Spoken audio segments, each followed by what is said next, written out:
Hello दोस्तों, आज की वीडियो में मैं रिव्यू करने वाली हूँ 300 मूवी को, जिसमें हम बहादुर योद्धा स्पार्टन्स की स्टोरी को देखेंगे कि किस तरह उन्होंने अपनी जान पर खेलकर अपने यूनान राज्य की रक्षा की। तो चलिए वीडियो शुरू करते हैं। वीडियो की शुरुआत में हमें एक बच्चा दिखाया जाता है जिसे उसके पिता अच्छी तरीके से देख रहे होते हैं कि कहीं वो अपंग तो नहीं या उसके हाथ पैर में कोई खराबी तो नहीं, क्योंकि स्पार्टन में ऐसे बच्चों को मार दिया जाता है जिसमें कोई भी खराबी हो। लेकिन वो बच्चा बिल्कुल स्वस्थ होता है, इसलिए उसे अपना लिया जाता है और जब वो 7 साल का हो जाता है तभी से उसकी ट्रेनिंग स्टार्ट भी हो जाती है। आपको बता दूं, उसको ट्रेनिंग के लिए काफ़ी दूर भेजा जाता है जहाँ पर उसे मारा जाता है, पीटा जाता है, लेकिन उसकी ट्रेनिंग ख़त्म नहीं होती। और जब ट्रेनिंग अपने अंतिम दौर में होती है तब उसका इम्तिहान लिया जाता है, जहाँ उसे एक ऐसी ठंडी जगह पे भेज दिया जाता है और उसका सामना एक खुखार भेड़िए से करवाया जाता है कि वो किस तरीके से अपने क्षमता का प्रदर्शन करेगा। लेकिन वो लड़का उस भेड़िए को ख़त्म कर देता है और उसके बाद जब वो अपने महल में लौट कर आता है तब उसको वहाँ का राजा बना दिया जाता है, क्योंकि अब उसने अपना इम्तिहान पास कर लिया होता है और इसका नाम ल्यूनेडस होता है। और ऐसे ही 30 साल बीत जाते हैं और तब ल्यूनेडस के पास एक दूत आता है जो कहता है कि मैं फारस के राजा जक्सीस की ओर से आया हूँ। तब ल्यूनेडस उससे पूछता है कि क्यों आए हो। तब वो कहता है पानी और ज़मीन। तब ल्यूनेडस कहता है कि क्या पानी और ज़मीन के लिए ही तुम यहाँ पर आए हो। तब वो दूत कहता है कि मैं पानी और ज़मीन के लिए नहीं, मेरा राजा जक्सीस चाहते हैं कि आप हमारे अधीन हो जाओ। आपको सर्वदूत कहता है कि तुम खुद को हमारे राजा के अधीन कर लो, इसके बाद तुम्हारा स्पार्टन राज्य बहुत ज़्यादा ही वैभवशाली हो जाएगा। लेकिन ल्यूनेडस उसकी बात नहीं मानता। आपको बता दूं, जब ये दूत आया होता है तो साथ में कई राजाओं की खोपड़ियाँ लेकर आया होता है ताकि जिसे देखकर ल्यूनेडस डर जाए, लेकिन ल्यूनेडस पर इसका कोई प्रभाव नहीं पड़ता। आपको बता दूं, इसके बाद वो दूत ल्यूनेडस और उसकी रानी की काफ़ी ज़्यादा बेइज्जती भी करता है। तब ल्यूनेडस उसे और उसके सारे आदमियों को मारकर मौत की खाई में फेंक देता है। अब ल्यूनेडस जानता था कि फारस का राजा जक्सीस उससे बदला लेने के लिए ज़रूर आएगा और उसके पास लाखों की सेना है, तो हमें अब युद्ध के लिए तैयार होना पड़ेगा। और ल्यूनेडस भी चाहता था कि वो फारस की सेना जक्सीस का सामना कर सके, लेकिन ल्यूनेडस ये फैसला खुद नहीं ले सकता था। हालांकि वो इस साम्राज्य का राजा था, लेकिन ये उसके हाथों में नहीं था, क्योंकि स्पार्टन के अपने नीति और रिवाज है जिसे सबको मानना पड़ता है। इसलिए युद्ध का फैसला करने के लिए ल्यूनेडस को ओरेकल्स के पास जाना होता है। आपको बता दूं, ओरेकल्स बहुत सुंदर लड़कियां होती हैं जो ईश्वर का संदेश लोगों तक, आम इंसानों तक पहुंचाती है। तो उनका संदेश ही माना जाता है आखिरी फैसला। अगर उन्होंने कहा युद्ध होगा तो ल्यूनेडस युद्ध कर सकता है, लेकिन अगर उन्होंने मना कर दिया तो युद्ध नहीं होगा। लेकिन वहाँ पर कुछ पाखंडी बूढ़े भी होते हैं जो इन ओरेकल्स को अपने कब्जे में रखते हैं। इसके बाद हम फिल्म में देखते हैं कि ल्यूनेडस ओरेकल्स के पास जाता है और उन्हें अपनी रणनीति बताता है। उन्हें वो ये भी बताता है कि फारस की सेना हम पर हमला करने वाली है और हमें उनका मुंहतोड़ जवाब देना होगा। फिर ओरेकल्स कहते हैं ये सब बाद में बताना, पहले बताओ चढ़ावे में क्या लाए हो। तब ल्यूनेडस उनको बताता है और उनके सामने बहुत सारा सोना फेंक देता है। उसके बाद ओरेकल्स कहते हैं कि कार्निया का त्योहार आ रहा है और कार्निया में स्पार्टन कोई युद्ध नहीं लड़ता, इसलिए जाओ और कार्निया का त्योहार मनाने की तैयारी करो, कोई युद्ध नहीं होगा। लेकिन ल्यूनेडस को बहुत ज़्यादा गुस्सा आता है और वो कहता है कि अगर हमने युद्ध में नहीं लड़ाई करी तो हम और हमारा पूरा साम्राज्य खत्म हो जाएगा, हमारे बीवी बच्चों को गुलाम बना लिया जाएगा। तब ओरेकल्स कहते हैं कि जाओ जाओ अपने कार्निया त्योहार की तैयारी करो, अगर हमने फारस की सेना से युद्ध लड़ा तो हम भी खत्म हो जाएंगे, इसलिए कोई युद्ध नहीं होगा। ये सुनकर ल्यूनेडस बहुत ज़्यादा उदास हो जाता है और वहाँ से चला जाता है। लेकिन इसके बाद हम देखते हैं कि ये पाखंडी लोग तो फारस के लोगों के साथ मिले हुए हैं। उसके बाद फारस के लोग आते हैं और उनके सामने बहुत सारा सोना रख देते हैं और कहते हैं कि बहुत अच्छा काम किया तुमने। आपको बता दूं, इन ओरेकल्स ने जो संदेश ल्यूनेडस को दिया होता है वो गलत दिया होता है, क्योंकि फारस के लोग चाहते थे कि स्पार्टन और पूरा यूनान उनके कब्जे में आ जाए और वो पूरा राज्य खत्म हो जाए। अब इन्हीं सभी दुविधाओं में लियोनिडास बहुत ज़्यादा उदास होता है और रात में बहुत ज़्यादा चिंतित होकर कुछ सोच रहा होता है। तभी वो अपनी पत्नी के पास आता है और कहता है कि मुझे समझ नहीं आ रहा मैं क्या करूं। तब उसकी पत्नी कहती है कि आप ना राजा की नज़रों से सोचिए, ना एक पति की नज़रों से सोचिए, ना एक पिता की नज़रों से सोचिए। आप बस खुद को एक स्वतंत्र इंसान की नज़रों से सोचिए कि अगर आप ऐसी सिचुएशन में फंसे होते तो आप क्या करते। उसके बाद अगले दिन लियोनिडास अपने राज्य के 300 सबसे ज्यादा बहादुर सैनिकों को बुलाता है। ये सैनिक स्पार्टन के सबसे ज्यादा बहादुर सैनिक होते हैं जिनके आगे किसी भी देश की सेना नहीं टिक सकती। इसके बाद इन तीनों सैनिकों को बता दिया जाता है कि ये युद्ध शायद आपके जीवन का आखिरी युद्ध होगा। तब वो सैनिक ये बात ठान लेते हैं कि हाँ, हमें चाहे अपनी जान ही क्यों ना गंवानी पड़े, लेकिन हम इस युद्ध का सामना जरूर करेंगे। इसके बाद जब वे लोग जाने को तैयार होते हैं तब वहाँ पर उस राज्य के कुछ सांसद आ जाते हैं जो लियोनिडास से कहते हैं कि ओरेकल्स ने मना किया है, तुम्हें किसने कहा कि तुम नियमों का पालन ना करो, कोई युद्ध नहीं होगा।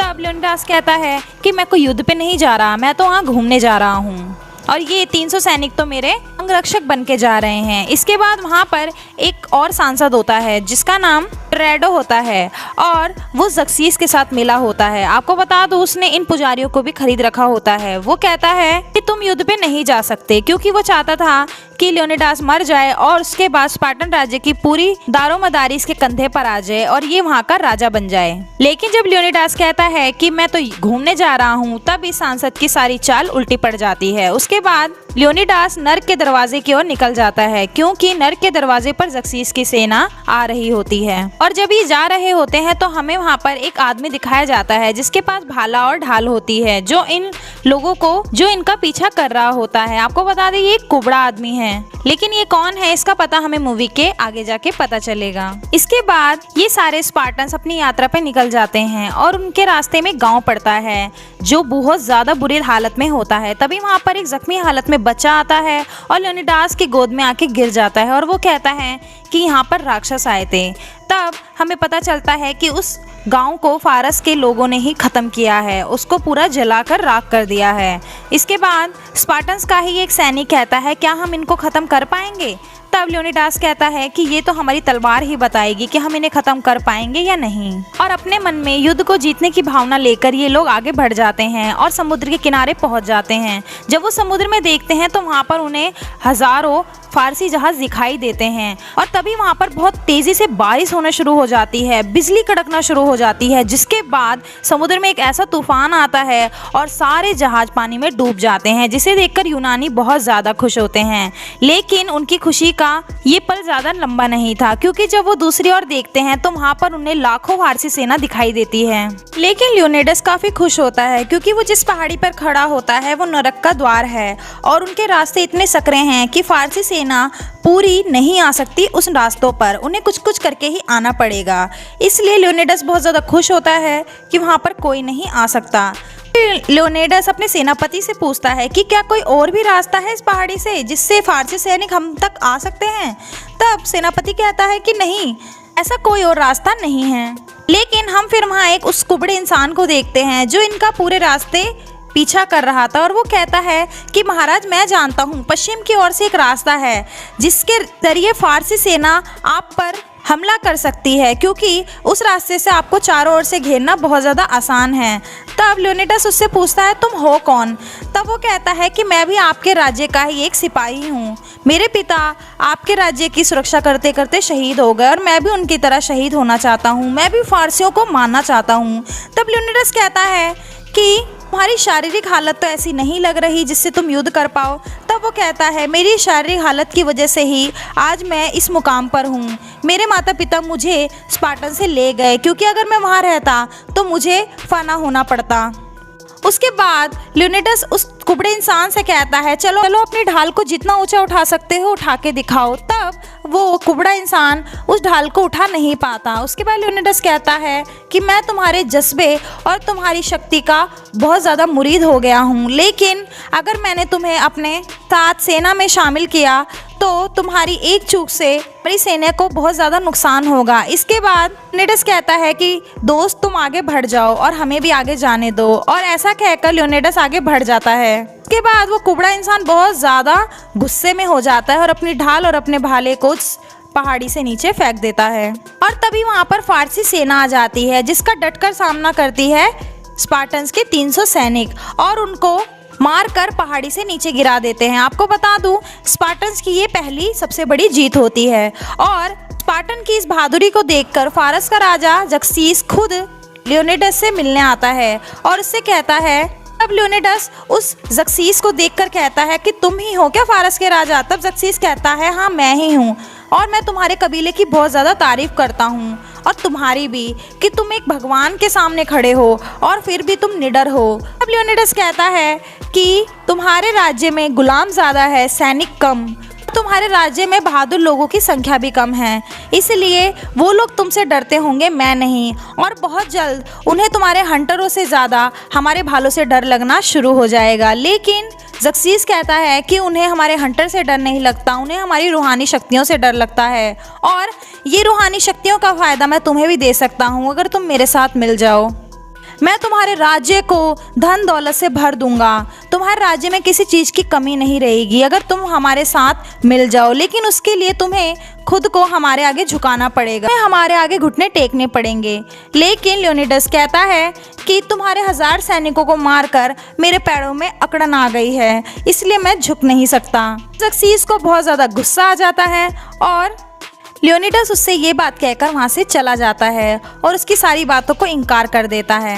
और जक्सीस इसी गुस्से की वजह से अपनी एक बहुत ही खतरनाक सेना की टुकड़ी भेजता है लियोनिडस के पास। इसके सैनिक इंसान नहीं होते। आपको बता दूं, उन सैनिकों का सामना भी स्पार्टन के 300 सैनिक बहुत ज़्यादा डटकर करते हैं और फारस की उस सेना में, उस खतरनाक सेना की टुकड़ी में एक बहुत बड़ा राक्षस भी होता है जिसका गला लियोनिडस अपने खुद हाथों से काटता है। इसके बाद जक्सीस को बहुत ज़्यादा गुस्सा आ जाता है। इसके बाद हम देखते हैं कि जक्सीस एक बहुत ही खतरनाक अपनी सेना को और एशियाई जादूगरों को स्पार्टन्स के पास भेजता है, लेकिन स्पार्टन्स अपनी बहादुरी और होशियारी के चलते उस सेना को बहुत आसानी से मौत के घाट उतार देते हैं और उसमें आए हुए खतरनाक जानवरों को भी मौत के घाट उतार दिया जाता है स्पार्टन्स के द्वारा।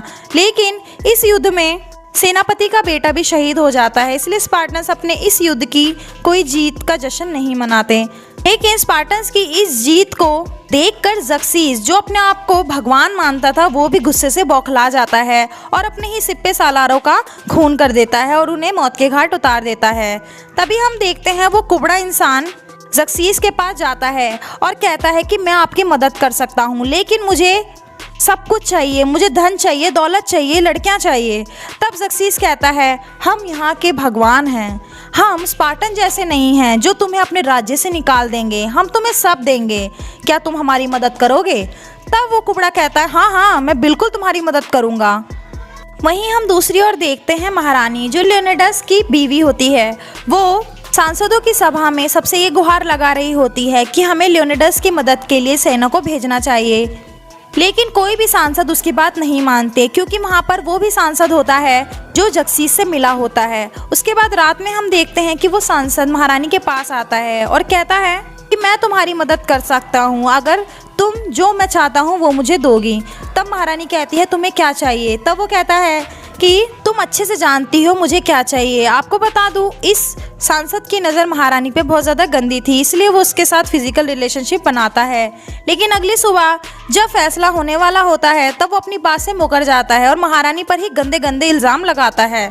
तब महारानी को बहुत ज़्यादा गुस्सा आता है, उसे मार देती है। जब वो उसे मार रही होती है तब उसके पास से सिक्के गिर जाते हैं जिस पर जक्सीस की फ़ोटो लगी होती है और सभी सांसदों को समझ आ जाता है कि ये जक्सीस के साथ मिला होता है और वो सारे सांसद लियोनिडस की मदद के लिए तैयार हो जाते हैं। के बाद हम देखते हैं वो कुबड़ा इंसान फारस सेना को उन सकरे रास्तों में वो रास्ता दिखा देता है जिससे लियोनिडास और आर्केडियंस को कब्जे में किया जा सकता है और उन्हें चारों तरफ से घेरा जा सकता है। इसके बाद फारस की सेना वैसा ही करती है और उन्हें चारों तरफ से घेरने के लिए आगे निकल जाती है। और जब वो ऐसा कर रही होती है तब एक आर्केडियन को पता चल जाता है और वो लियोनिडस के पास आता है और कहता है कि फारस सेना हमें करने आ रही है, उन्हें एक नया रास्ता मिल गया है, इसलिए हमें अपनी जान बचाकर यहाँ से भागना होगा। तब लियोनिडस कहता है कि स्पार्टन्स कभी भी अपना राज्य छोड़ के नहीं भागते, कभी भी वो मौत के डर से युद्ध के मैदान को नहीं छोड़ते। लेकिन आर्केडियंस वहाँ से भाग जाते हैं क्योंकि वो अपनी जान यूं ही नहीं गंवा सकते। के बाद हम देखते हैं कि लियोनिडास और उसके सभी आदमियों को पता है कि उनकी मौत उनके करीब आ रही है। उसके बाद वो अपनी सेना में से एक आदमी को बुलाता है जिसका नाम डेलाइसस है। वो उसे कहता है कि तुम जाओ हमारे राज्य में और सबको बताना कि यहाँ पर क्या हुआ है, क्योंकि वो सैनिक किसी युद्ध करने लायक नहीं रहा। इसलिए लियोनिडास उसे भेज देता है। तभी वहाँ पर फारसी सेना आ जाती है और हम देखते हैं कि स्पार्टन्स उनका डटकर सामना करते हैं, लेकिन उनके तीरों के आगे स्पार्टन्स की तलवार बिल्कुल भी तीरों के आगे स्पार्टन्स के भाले किसी काम के नहीं थे। और उसके बाद लियोनिडास अपना भाला फेंकता है और ज़र्क्सिस के सेनापति को मार देता है। उसके बाद वो एकदम निशाना लगा के ज़र्क्सिस की ओर भाला फेंकता है, लेकिन भाला ज़र्क्सिस के गालों को छूकर चला जाता है। तब ज़र्क्सिस कहता है इन पर हमला करो, इन्हें छोड़ना मत। और वहाँ पर उनके हज़ारों तीर स्पार्टन्स के ऊपर चल जाते हैं, जिससे स्पार्टन्स मौत के घाट उतर जाते हैं। तभी हम मूवी में आगे देखते हैं कि डेलाइसस राज्य पहुंच जाता है और सबको बताता है कि वहाँ पर क्या क्या हुआ, और वो महारानी को एक लॉकेट भी देता है और कहता है ये लियोनिडास ने दिया है, इसे आप संभाल के रखिएगा। फिर डेलाइसस अपने राज्य के सैनिकों को कहता है कि फारस सेना हम पर कब्जा करने आ रही है, हमें उनसे डटकर सामना करना होगा। जिस तरीके से लियोनिडास के 300 सैनिकों ने 300 स्पार्टन्स ने अपने राज्य को बचाने के लिए अपनी जान गंवा दी, हजारों सैनिकों का सामना किया, तो हम तो फिर भी इतने सारे सैनिक हैं, हम क्यों नहीं उनका सामना कर सकते। इसके बाद हमें युद्ध की कुछ अंतिम क्षण दिखाए जाते हैं और मूवी का वहीं अंत हो जाता है। तो दोस्तों, कैसी लगी आपको ये फिल्म की स्टोरी हमें कमेंट करके ज़रूर बताइएगा, और वीडियो पसंद आई हो तो इसे एक लाइक ज़रूर कर दीजिएगा।